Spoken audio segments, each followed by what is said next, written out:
Okay, let's do it. Stand by, everyone. Straight to you, Wolf. Roll, get one, track, go. Sanjay, what are we talking about these products that are supposed to be helping us to be safe? Yeah, I mean, we have a certain expectation of safety when it comes to all the products that we use in our everyday lives. But I can tell you, first of all, when we started digging into this, it's sort of an alphabet soup out there. You have the Consumer Product Safety Commission, you have the Food and Drug Administration, but it really seems to come down on the EPA, the Environmental Protection Agency, to try and make sure the chemicals that we're exposed to in the air and the water all around us are safe. But, you know, as we started to dig into this a little bit, it is a very daunting task, the task that the EPA has in front of them.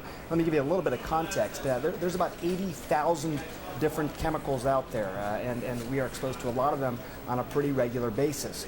Only of those, only about 200 have been tested specifically for safety concerns, and only about 5 have actually been regulated. So that gives you a little bit of context of just how big an issue this is, Wolf. Does this mean the others aren't necessarily safe?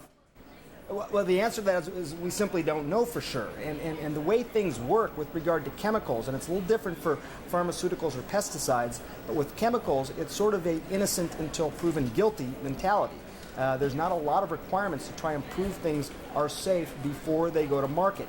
I'll give you one quick example. There's this chemical out there known as TCE. It's sort of a grease-cutting substance. It's used in the military, it's used in industry, it's been used for decades.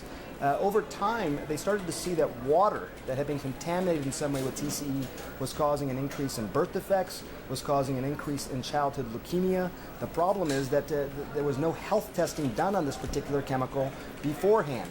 So the way people find out something is a problem is people get sick, and only then is something taken off the market. And here was something else that was sort of interesting. What you're looking at here are essentially redacted papers based on something known as confidential business information. This is quite striking, Wolf. When a company tests chemicals, does the animal testing, and finds out that the chemical is dangerous, they're under no obligation to disclose publicly what that chemical is, or even disclose the name of the company that's producing that chemical. So that information is simply not available to the public.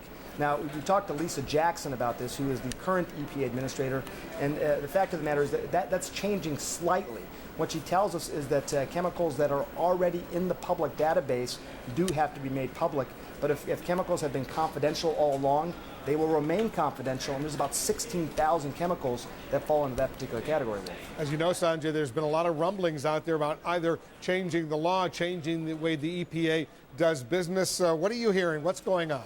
I'm hearing the same things, and I think you're alluding to Senator Frank Lautenberg in New Jersey, who's specifically trying to put a bill within the next month. He's been sick in the hospital, as you may know, Wolf, but he's trying to do that within the next month or so, called the Kids Safe Chemical Act. And really, the way to think about that, it's sort of changing the paradigm from innocent until proven guilty to guilty until proven innocent, in the sense that it has to be tested before it can actually come to market. And again, pesticides already treated that way. Pharmaceuticals already treated that way, and at least with respect to kids, they want to make sure that any new potential exposures out there are tested for health effects before they ever come to market. And again, we talked to EPA Administrator Lisa Jackson about that, and she says she supports that. There is some pushback from industry on things like that, but I think Senator Frank Lautenberg seems to have some momentum, at least with regard to kids, Wolf. Yeah, let's wish Senator Lautenberg the best of health. He's got some stomach cancer issues, but it's curable, and we hear he's going to do just fine. At least we hope so. Thanks very much, Sanjay, for that. And to our viewers, this programming note, mark your calendar. Sanjay's upcoming documentary, Toxic Town, USA. It debuts on March 20th, 8 p.m. Eastern, only here on CNN.